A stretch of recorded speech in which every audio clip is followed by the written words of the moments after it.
right. Hello, everyone. Welcome to the third episode of Startup Fuck Up. Today, I have Wilson Lee with me to share his story, journey, and lessons from building his company, The Littles. Wilson has a lot of interesting entrepreneurial experience and background. He comes from running a food and beverage company, which he ended up selling. He's run an entertainment agency that services the Richmond night market and even the P&E as well. And he also has done a lot of work in the marketing realm with his marketing agency. So I think without further ado, Wilson, I'll let you do a better introduction of yourself. Do tell our listeners a bit more about who you are, how you've came to do what you're doing today. Hi. First of all, thank you so much for having me on your pod. I have known you for a little bit now and really admire how you approach networking, business development. And so I'm really excited to be able to jump on your newest podcast. So thanks for having me. My name is Wilson, founder of The Littles. It's a media franchise. And and I've been in business for the last 10 years across multiple different industries, many of which doesn't really seem to have a common theme. Not until recently, after a decade plus, did I really find that common theme between all the different ventures that I've embarked on. So before I actually, you know what, it would be really cool to see if your listeners can actually find that common theme. Let me share with you guys a little bit about my past history. So started with starting a tutoring academy, and transitioned into doing event production, which kind of fell into carnivals, and now we're one of the biggest carnival providers of Western Canada, having operations at the Richmond Night Market. Every season we employ over 100 people. We develop the games, we operate the games, and that is still operating today after a decade. We've also have a dessert franchise we started that in, I would say, 2015, 2016. And at one point we were at 7 locations when we got acquired. And now we are on to The Littles, which is a media franchise. We do animation, we do gaming and whatnot. Very interesting. All sorts, all the way from tutoring to entertainment to F&B, and then now back into media and art. I'm going to take a stab, but of course, listeners, if you have ideas, love to hear what you see as well. I think, is the common theme around growth and learning? Both. That is a huge value of mine, growth and learning for sure.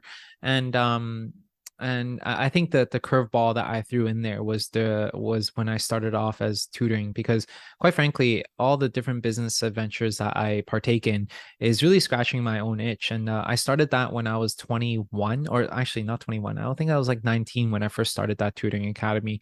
Mhm. And so I wouldn't really count that as like kind of like my trajectory and how the common thread is.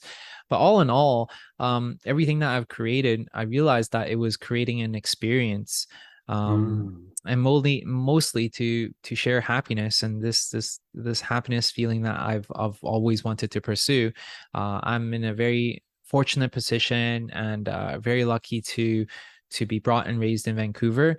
And so for me, I've always wanted to make an impact to the world in my own ways, in a very, I guess, like an orthodox way. I feel like that I don't have a presence, but you know what? With these different experiences that I create, I feel like I can make a difference in the world. And it was not until recently I was on a podcast where I was like sharing all these kind of like different industries that I partaked in. And then the host was like, hey, you know what? That common theme is that you're delivering an experience, delivering happiness. And I'm like, oh my goodness, that's exactly what I said during my acceptance award. Literally what I said was delivering happiness was my motto. Interesting, beautiful. I love how when you hear something that you resonate with, it immediately kind of catches your attention there. And the reason why I brought up growth, and I'm curious to hear from you, is do you see growth as one of your personal values? And the reason why I say that when I use the word growth, not so much about purely focusing on helping others learn and grow, but also people with a growth mindset enjoy the process of learning new things themselves. And part of it is, when every time you build a new business, there's a lot of new things to learn. You're in a new industry, you have to learn about new processes, methodologies, how to build new partnerships, those kind of things. Do you feel that that is something that also resonates with you? 100%, 100%. I'm a forever learner, I would like to call myself, and it's Mm-hmm. I guess it's an internal drive of wanting to actually, you know what? I don't even think it's learning, wanting to learn, but more so this curiosity, Mm. having a very curious mind of how things work, and so I think that comes hand in hand with learning and Mm-hmm. developing, right? I'm a big fan of personal development because in a way the way that I was brought up, I guess like I still remember I had this occasion where I used to have to borrow things from my friends all the time because I just don't have the resource to own things. Like, for example, like I didn't have a laptop and I had to borrow my friend's laptop to do some designs. I didn't have a car back then, and like all my friends had cars, and I would always have them pick me up from my house to go out on a social outing. And so all these times and all these kind of feelings that I have of not being enough, not having the means to provide for myself or like the resources really pushed me to this journey of like wanting to equip myself with more and with knowledge so then that way I can one day have these items and that I don't need to rely on other people, and I would still be a valuable person or a valuable like human to the society, and not have to rely on other people. Cool. Thanks for sharing. And I think that actually segues pretty nicely into the third question I have about yourself is before we jump into, the lessons learned about building a business, I'd love to have you share with our listeners what are your top three personal values. We might have already covered some of those. And the reason why I like to get my guests to share with that is because I believe that a lot of decisions that we make, both personal and business, they stem from our personal values. Because my pros and cons might be very different from your pros and cons. And I believe that is really informed by what we care about personally. So I'd love to hear what are your personal values. Totally. I think like growth is definitely one of them that we just hit on. A second one is definitely balance. Balance Mhm. has always been part of my a big thing that I knew mattered the most to me because I've always enjoyed the company of a lot of friends. I enjoy the relationship I have with my family. I enjoy my own relationship with myself, that I take care of myself, where I mentally, spiritually, and also physically, where I do a lot of sports, I keep healthy, I keep my mind nourished by reading, journaling, meditating, and it makes me feel whole. It makes me feel that I have more to give, and and also my relationship with my wife, my kids, and these are all things that I cherish so much Mhm. that it makes my life feel complete when all these buckets are full. And so it is very important for me to that all these buckets are being attended to, and that I continually to work on building on these different pillars of my life. Mhm. During times, especially when it comes down to business, we all know that there are these like pendulum swings where at times you just head down building and you neglect everything else in life, taking a pause. Mhm. But when that swings back around, you know that you need to start filling the buckets that are drained again for Yeah. you to feel happy, for you to feel like um, everything is worth it. So balance is a very, very strong value of mine. Um, and also the third piece is integrity. Mhm. Integrity is very, very important to me because as a forever learner in this growth mindset, I realized that, like there are these books that I read, and one story that definitely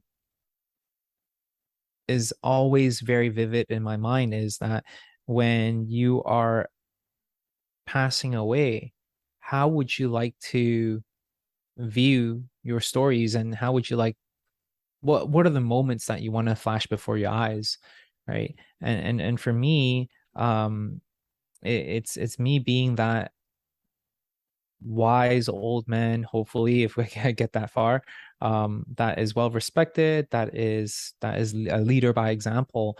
And all this stems from the ability to have integrity with yourself, um, saying, doing what you say you will.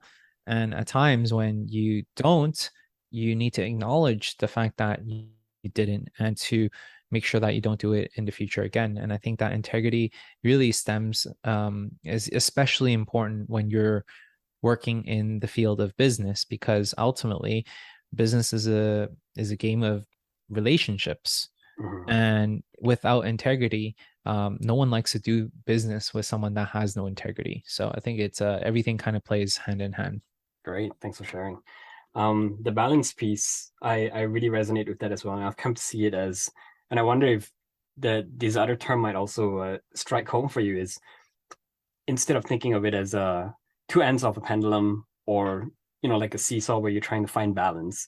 Another term that has recently resonated with me is the term of harmony, focusing on finding that work-life harmony and not trying to see it as two opposing things.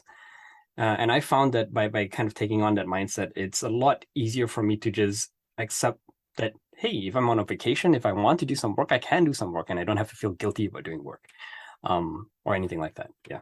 Totally. I think that's spot on too. Yeah.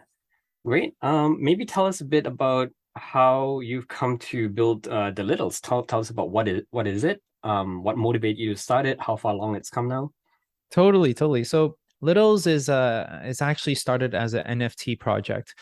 And this entire inspiration came from me going to the park with my wife, my 2.5-year-old Jordan, and she was standing on top of the slide in the most confident way, puffing up her chest, yet brattiest way, trying to conquer the world.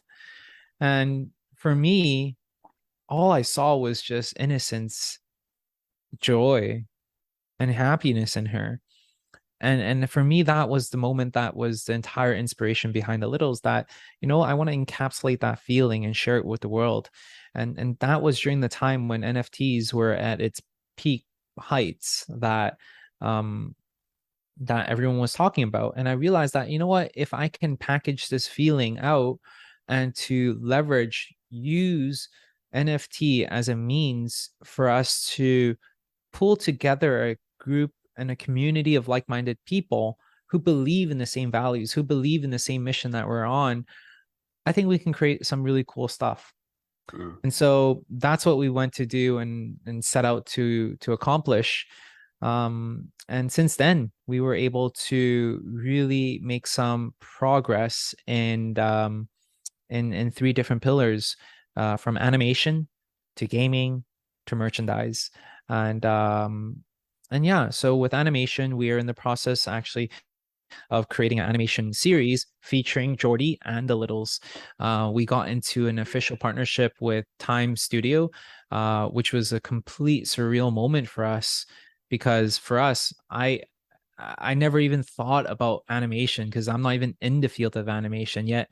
When I was speaking to and got connected to the president of Time, the magazine, actually, the Mhm. decade-long magazine Time, it was a very, very, very serendipitous moment where he saw the value that I possessed, and the IP, this media franchise that we're building, and he really appreciated it. And it became a very natural partnership where he was looking for a wholesome, family friendly brand of an IP to bring onto the big screens. And we just so happened to fit that mold. And here we are Mm. into production right now, which is incredible. We also got financing from Nelvana, which is a animation studio, one of the biggest animation studio in Canada, and they're the ones that produced Care Bears, Sesame Street, and they are also the network that owns the YTV network, that owns the Cartoon Network, and the rest of the distribution in Canada. And so it was such a surreal moment for us to be able to bring the story of the Littles to the wider audience. Mhm. Great. Thanks for sharing some of that. I think maybe for the listeners who are not too familiar with NFTs and what basically a non-fungible token is, could you just quickly give us a quick basic rundown on like what exactly NFTs are and why they're not kind of the bad word that a lot of people think they are? Yeah, totally. It's something that I usually stay away from, is to talk about NFTs, because there's such a big negative connotation to NFTs. But in essence, NFT stands for non-fungible token. It just gives you digital ownership. That's really in essence of what it means. What does digital ownership mean? It means that when, let's say, for example, you're playing a game on your phone and you buy these skins, these avatar that wears different types of clothing. And these clothing, just imagine that after you purchase them from these games, you actually own these skins that you just purchased, that you are able to resell into the marketplace to other people. And that is in essence what NFTs are. It gives you digital ownership. So let's say, for example, if you have the genesis piece of an art that you created online, this digital generated art that is one of a kind, you can actually sell it as an NFT. Mm-hmm. And on the blockchain, it verifies that you are the sole owner. So anyone that right clicks and saves it is a fraud. So in essence, you're able to have these digital ownership. And for us, our NFTs that we've minted, that we sold to the public, to other community members, act as a membership access. So there's a membership access that allows you to basically partake in the very beginning of the littles. So as we continue to grow, we can funnel back perks back to people who own the littles NFT. Very much like if you were to own the first, let's say, 1,000 NFT that Pokemon has minted. And what mint means is created, right? So let's say, for example, 10 years ago, Pokemon launched, and they launched 1,000 NFTs.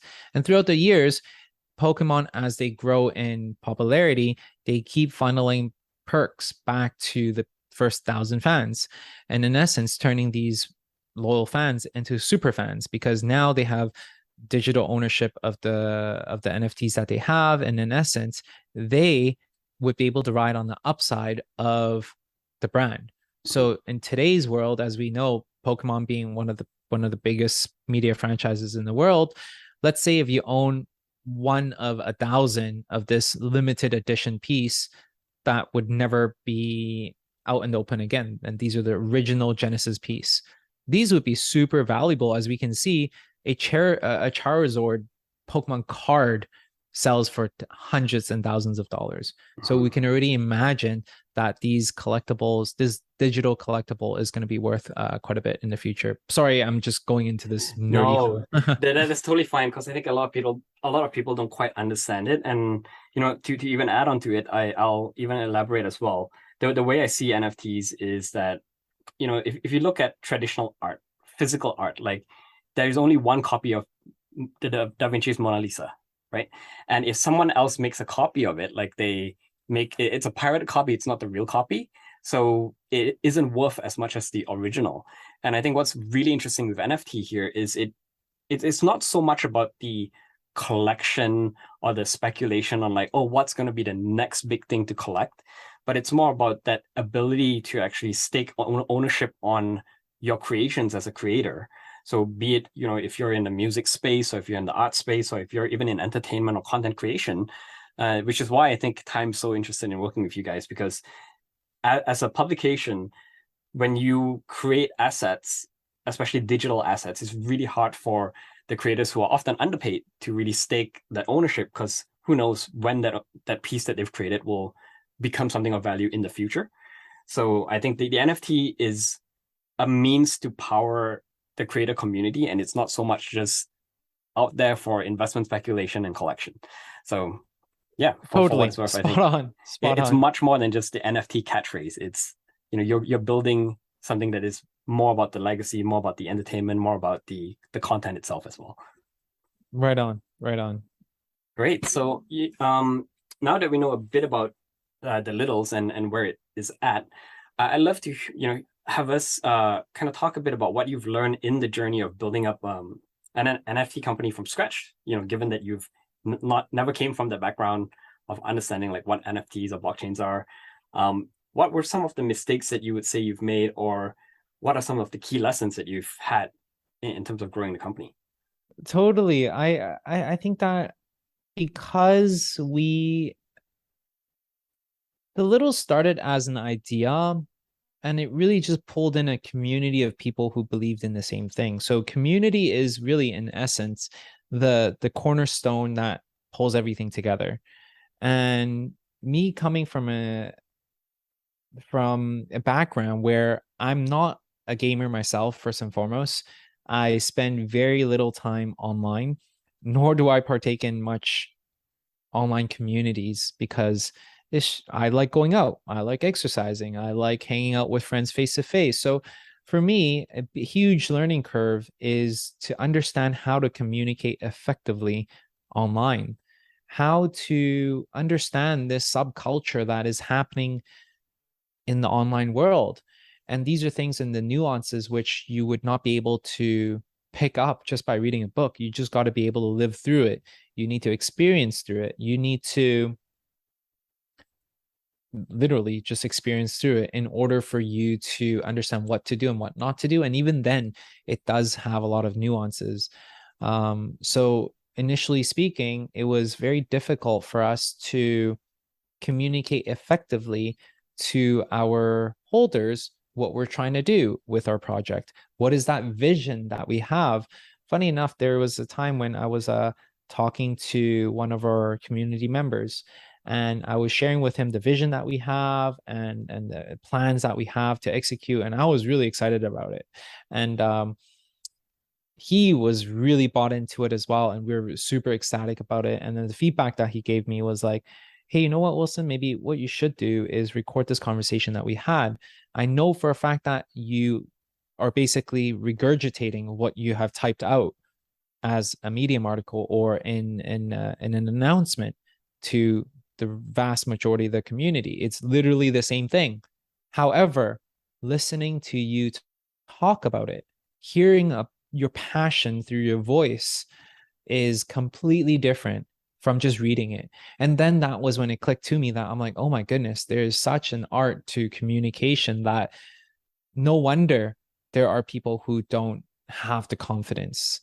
And no wonder there are the people who feel like we don't communicate as much, when the whole time I felt like I was communicating. I felt like I was sharing everything that I'm saying on a written article already. So why are people thinking that I'm not communicating? So I think it's learning the nuance behind that was a really big learning curve for us, because if you don't communicate effectively, then people would start having doubt about your project, especially when this entire space is plagued with scam, rug pulls, and all the negative connotation to it. It's very easy to pull you in as part of one of those people.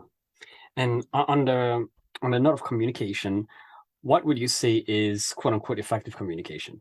Like, what are some components that make any sort of communication, be it like an announcement, be it a podcast or some sort of voice memo? What are elements that make whatever you communicate more effective or more persuasive? You know what? That is something that I'm still trying to learn, to be completely honest with you. Having very concise messaging and one call to action, I feel is very important. But at the end of the day, I just feel like that people don't really enjoy reading.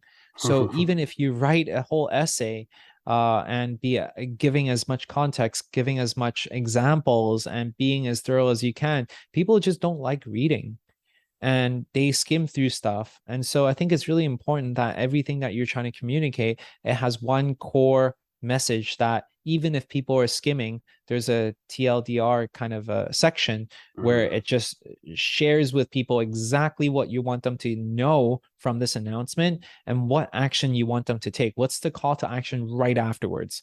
And then you can expand it into context and everything else.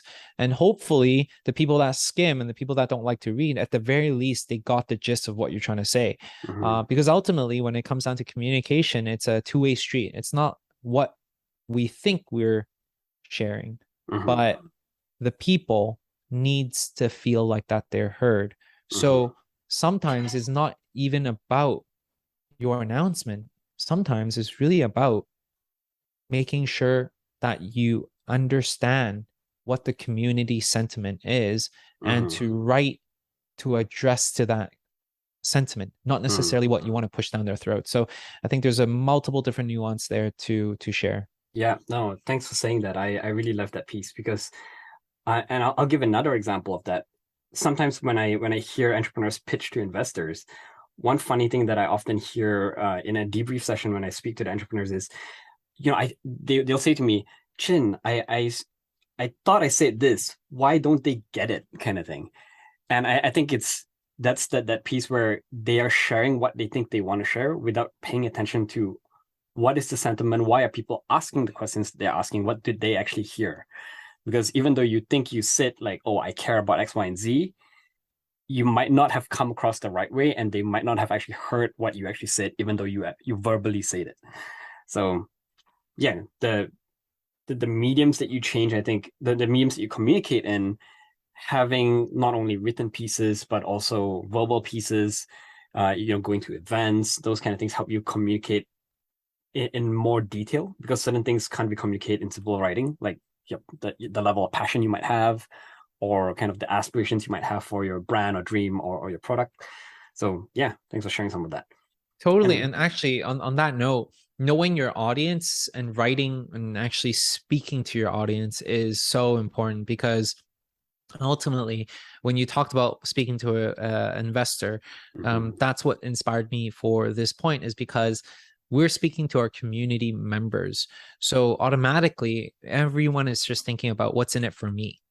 What's in it for me to be part of your community? Like, what am I taking away from this? And always being in the mindset of your audience would allow you to write to communicate with them much more effectively. And I think that is one common theme of what makes a communication piece well, is when it resonates with people. Great. I'm curious, do you have any specific examples of communication gone wrong or miscommunications, where maybe it's like you said one thing and maybe it doesn't have to be with the community, it could be with a partner, another stakeholder, an investor, where they either misunderstood something, or because it wasn't convincing enough, you lost an opportunity? Do you have examples like that?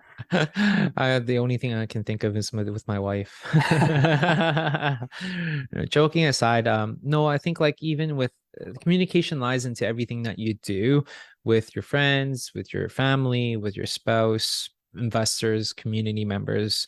It's all the same. And I think that ultimately what I personally do, super guilty of this, is that I have a lot of assumptions.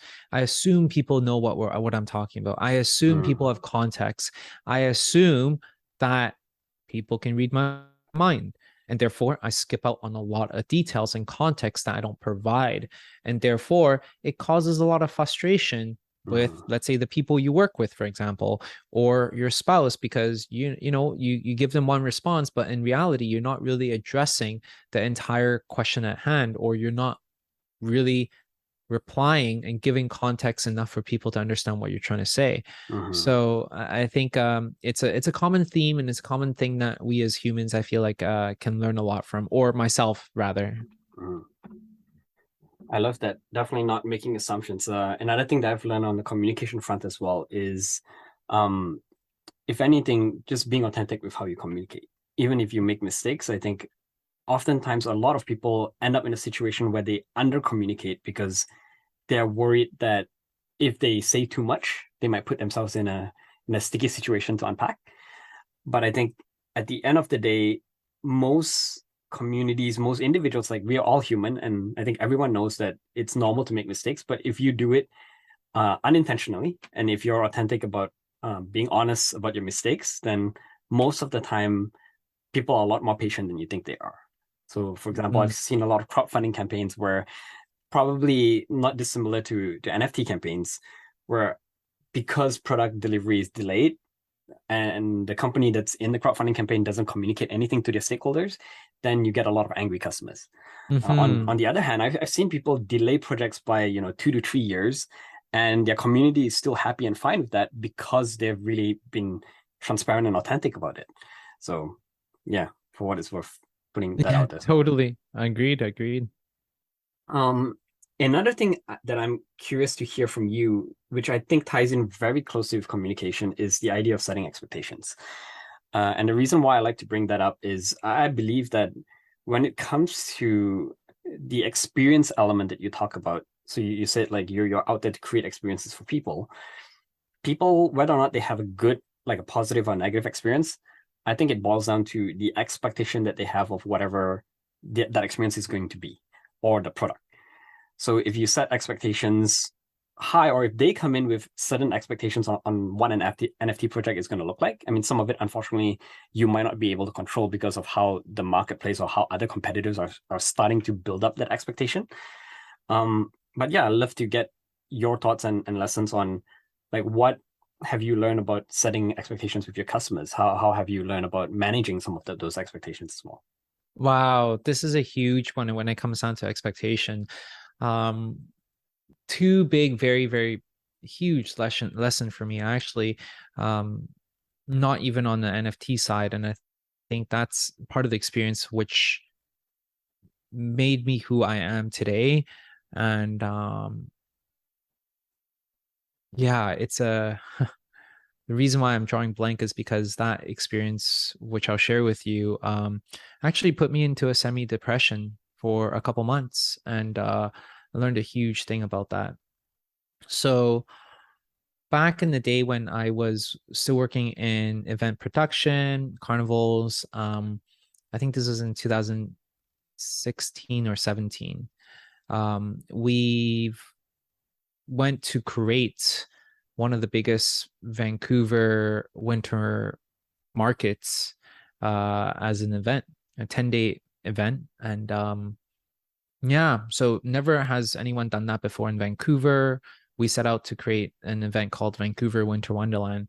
And I had all these great ideas for it and great conceptual art for it. For example, there's a 30-foot big inflatable slide that is there. There's this 20, 30 feet see-through dome, which you can go inside with your family to take pictures.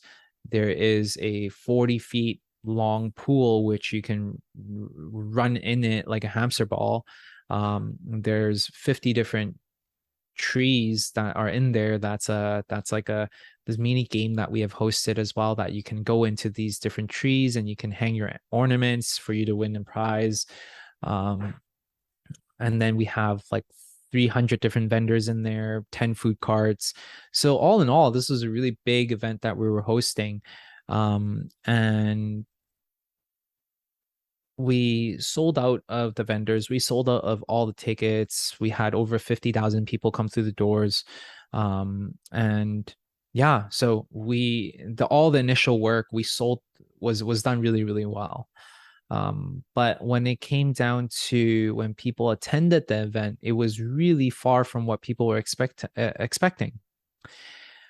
And I think this was a cause of multiple reasons. One being the fact that when it comes down to Christmas, people have this really high expectation of what Christmas means to them. And oftentimes it is very difficult to live up to that expectation because it's supposed to be magical. It's supposed to be beautiful. It's supposed to be whimsical, all these type of things. But in reality, it showed up as these little different side stations that were happening with 300 different booths. So it was a really big gap that we've created. and therefore it created a lot of unhappy customers. And all in all, this entire 10-day event was a huge burden on my shoulders, because not only was I the one that sold the vendors, but I was the one that was operating it. So throughout the 10 days, I barely slept. We were taking a lot of feedback from our vendors, even though there were a lot of people there. There were a lot of demands about, having a better location, this place being cold, that this location doesn't have enough business, so on and so forth. Mm-hmm. Things not malfunction, if things malfunctioning. Like when you're operating an event, there are hundreds of things that can go wrong and will go wrong. Mm-hmm. So it takes many iterations for you to perfect that type of experience. And I just basically bit off more than I can chew, because I thought that with my experience at the Richmond Night Market and hosting these so many different carnivals, I can Mm-hmm. execute perfectly in a short period of time. And it didn't. So huge lesson. I took the entire experience and feedback very personally, and I was stuck in a funk for a couple months. I took a hit to my personal identity as an entrepreneur, Mm-hmm. because I oversold. And yeah, so I mean, that's the experience that I've experienced, and which is the reason why when I first started the NFT project, and when we were to sell that idea, I had zero promise. I didn't promise anything to anyone. I told people this was an art-based project. I didn't share any type of roadmap or anything that we plan on doing, because I didn't want people to partake in our project based on speculation, because I understand that if we do and if we overhype it, then it sets the wrong expectation, and it's families' lives that we're ruining, and which is the reason why we never did that. So Mm-hmm. yeah. Yeah, thanks for sharing that. Honestly, because I think the expectation that we place on ourselves plays a big part in not only mental wellness as well, but also just the way we try to operate on a day-to-day basis. And I think there's so much to unpack in that story that you just shared. So number one is the expectation of what success looks like. For example, like someone might look at an event and be like, oh wow, that was a big event, you had lots of attendees, lots of vendors, it must have been successful. But how you define success and what you expect to see might be different from what someone else expects to see. And I think behind that, what's interesting that I heard from the story that you shared as well is paying attention to what your customers expect, not just going in with your own expectations of what it should look like. Because, like you mentioned, people were expecting the experience of that magical wonderland, and it's not so much about that being a sideshow to all the vendors that you might have in an event. So yeah, definitely paying attention to what customers expect and managing that, and not selling them on a very different experience from what they see versus what they actually get. Yeah, and I think a lot of times it's not really the fault of, I guess, the entrepreneur that is selling that dream, that vision, that idea, Mm-hmm. because truly they see it that way, and this is like the world that they're living in. And I think it's just that the skill set of the entrepreneur is really leaning more on the marketing piece and the Mm-hmm. vision piece over the execution piece, right? Mm-hmm. And which is more than reason why like Rocket Fuel, that book, is so important, because it talks about the relationship between the visionary and the integrator. Mm-hmm. Without one or the other, a business is very hard to thrive. Just a short recap: visionary is the guy with the big idea that can sell the vision, sell the idea, Mm-hmm. and the one that is super optimistic but lacks the operational skill set or structure to put things in place. Whereas the Mm-hmm. integrator has the clarity, the effective communication skills, and the structure to have to follow through the project, to see things through, to execute well, and the gel of all the people. So I think like having the two is what would make for a very successful Mm-hmm. business. And in turn, depending on what type of founder you are, you could be a really good marketer, or you could be a really great integrator. But nonetheless, finding a co-founder that can fill your void is important. Yeah. And not to say that even if you get everything perfect, and even if you integrate really well, that things still won't go wrong. Because my personal example there is, I think that was back in 2014. I ran a career fair, probably not nowhere near as big as the event that you ran, but we had maybe about 20 vendors. We had about 400 job seekers come out to look for jobs. And what I found interesting in that experience there was, as I was promoting the career fair, the event sold out really well. But what I was going into doing this for was I was trying to brand it as an impact career fair to try to have companies come and talk about not just the roles that they're seeking or the talent that they're looking for, but to share more about their stories, why they're out there, what change they're making in the world, and to see if by doing so that way that they'll better attract talent that resonates with them, as opposed to just attracting people who are mercenaries who are good at doing a job but don't really care about their company culture and values. And what was interesting is that was the hypothesis that I was out to test. And by actually running the event, even though it looked on the front as a big and successful event, I found that none of the companies that I invited, even though I deliberately went out to source, social ventures, nonprofits, a lot of them still, when it came to sharing what they were doing, all they did was just, because they had HR managers in the room, they were just talking about the roles that they were looking for, and they didn't really tell their story. So coming out of that, I also had a small situation where I felt like, that was actually very taxing. I did learn a lot, but I was actually a lot more disappointed than I was, because I thought that these companies would be able to communicate what I was hoping that they would communicate. Right. That's the whole thing with communication and expectation. So thanks for Mm, sharing that story of yours. yeah. Cool. We are kind of drawing towards the end. Do you have any other interesting lessons that you want to share about fostering a community or sort of building business in general? Yeah, actually, I think something that I've learned is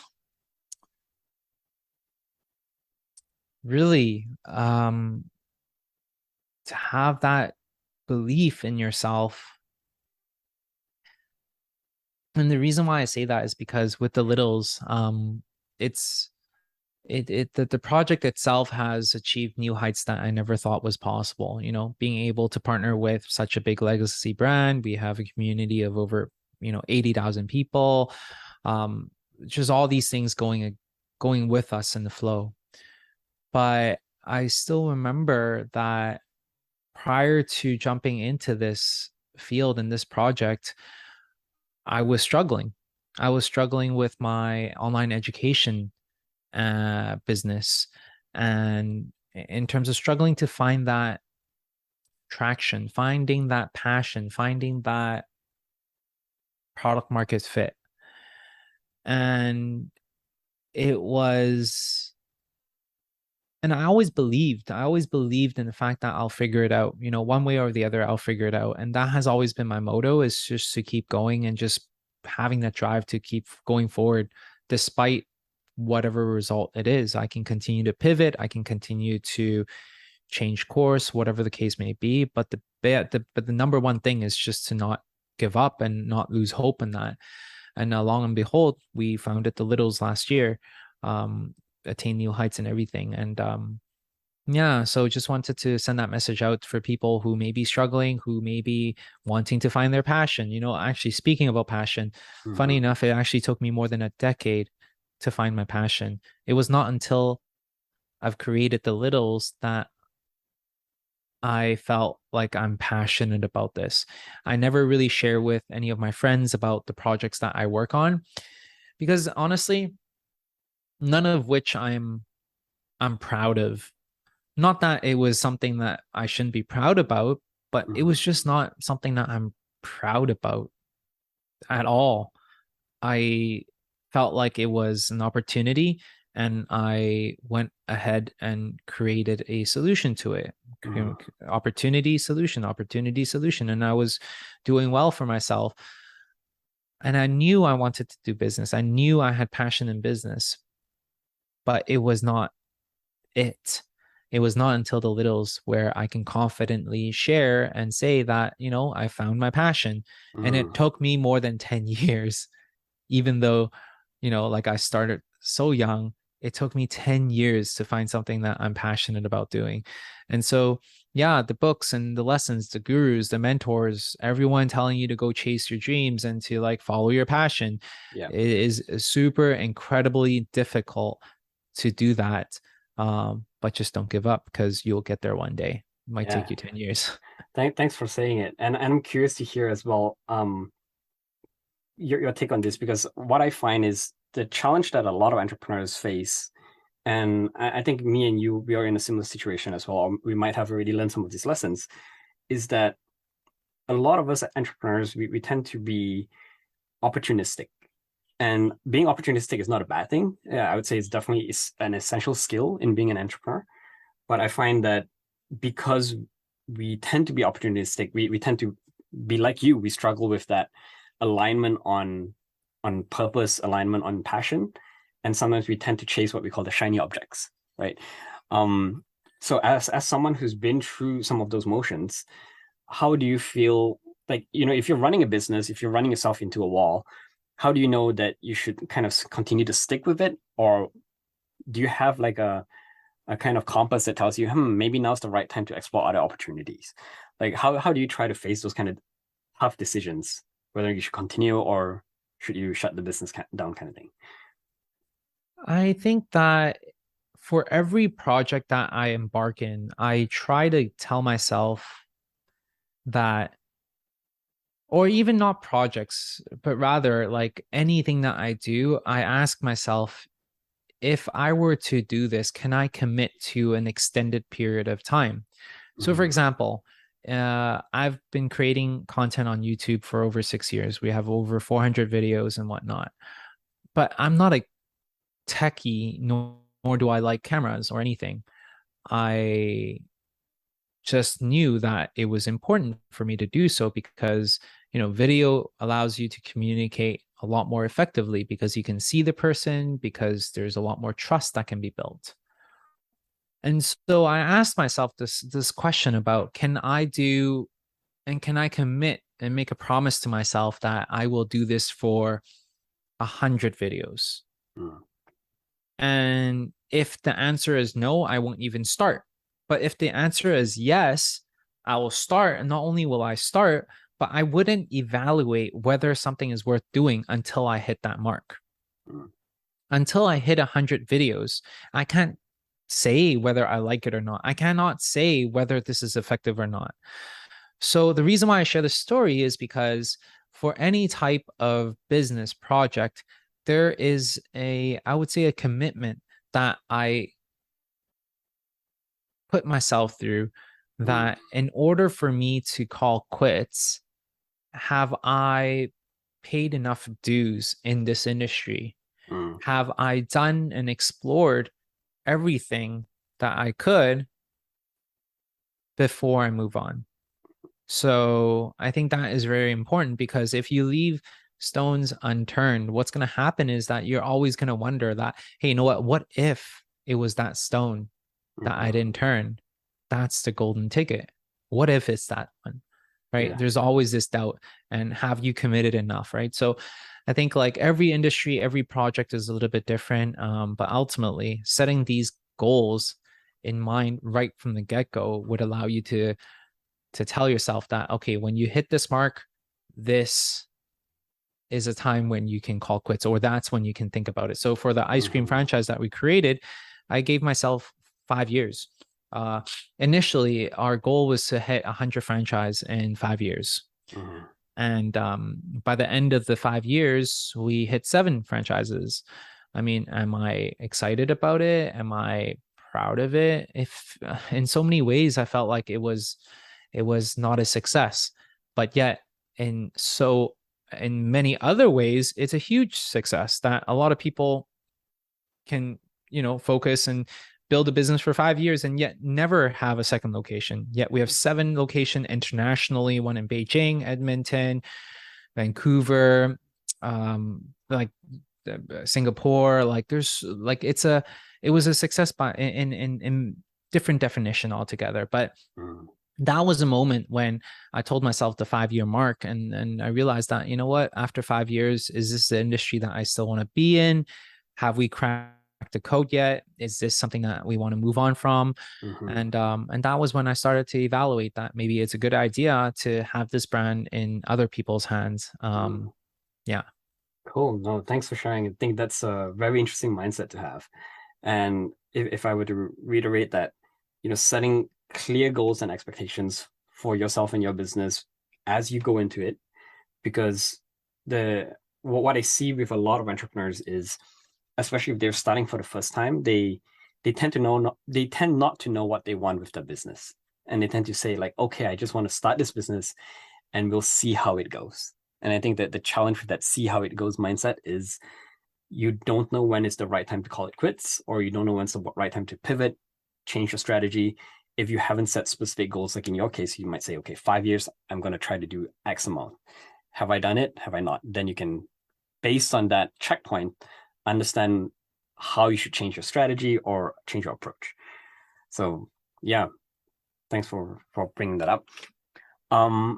I want to try to summarize some of the lessons here, and I'm definitely going to botch some of them or forget some of them. So feel free to jump in if you catch some things that I'm missing.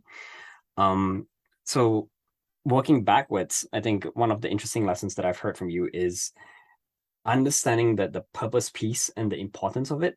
It's a lot of personal development books would talk to you about chasing your dream, but they often skim over how difficult it is to find that passion or purpose. I definitely agree with that.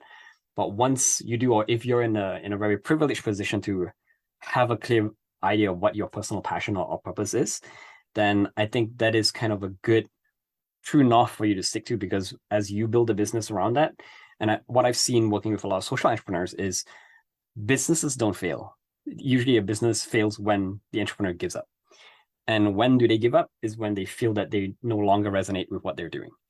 So if you have a true north, if you have a purpose, and even if you come across certain obstacles where you find like, okay, video content isn't working, maybe you can try something else. But it helps you still stay true to that direction that you're going in, even if you take detours and find different ways to get there. So that's one thing that I'm hearing. The other thing that was interesting was talking about expectations and making sure not to say that we should undersell ourselves, but understanding what is the expectation of the other party going into a conversation or any sort of relationship. What is the expectation that you have for yourself? Are you having unrealistic expectations? And what is the expectation that you're drumming up for your product, for your solution, for your event? How are you hyping it up? And are you meeting that expectation that you try to play on to others? And then the last piece is around communication. So over communicating, as a matter of fact, being a good thing, because we often think that we have already said everything that has to be said, but sometimes in certain cases, not everyone has heard or read the content, or maybe people prefer a different medium to consume content in. Maybe people prefer a video, maybe some people prefer a podcast, maybe some people prefer an event. Being authentic with how you communicate. What else am I missing? I feel like there's something I'm missing in communication. I think it's knowing that communication is a two-way street, that it's not just about what you say, but also what your audience is hearing, and just knowing your audience, I think, is really important. Great. Am I missing anything, or do you have anything else that you want to touch on? No, I actually really just enjoyed this as a conversation. Yeah, so yeah, thanks for sharing everything, because I think there's definitely a lot to tease out from this. All right, thanks. That's pretty much it for today's episode.